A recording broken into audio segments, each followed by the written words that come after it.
Hi, എല്ലാവർക്കും സുഖമല്ലേ? നമ്മുടെ വെസ്റ്റ് ഇന്ത്യൻ ചെറി വീണ്ടും നിറച്ച് കാച്ചിട്ടുണ്ട്.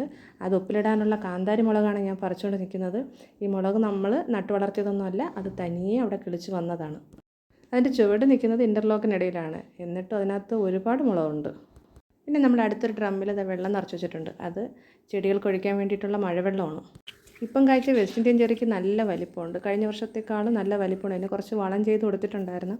ഇതൊരു ഡ്രമ്മിലാണ് നട്ടുള്ളത്. ഞാനിതിൻ്റെ അടിയിലോട്ട് നുഴഞ്ഞേറി ബാക്കിയുള്ള ഇവിടെ അങ്ങ് പറിച്ചിട്ട് വരാം. നമ്മുടെ കാലാവസ്ഥയിൽ ഇത് ഒരുപാട് കായ്ക്കും. ഇത് പെട്ടെന്ന് വളർന്ന് വലുതാവുകയും എപ്പോഴും കായ്ച്ചുകൊണ്ടിരിക്കുകയും ചെയ്യും. വർഷം കഴിയും തോറും ഇതിനകത്ത് കൂടുതൽ കായകൾ വന്നുകൊണ്ടേയിരിക്കും. ഇതിൻ്റെ തൈക്ക് അധികം വിലയൊന്നുമില്ല. വിറ്റാമിൻ സി ധാരാളം അടങ്ങിയിട്ടുണ്ട്. രോഗപ്രതിരോധ ശക്തി കൂട്ടാൻ ഇത് നല്ലതാണ്.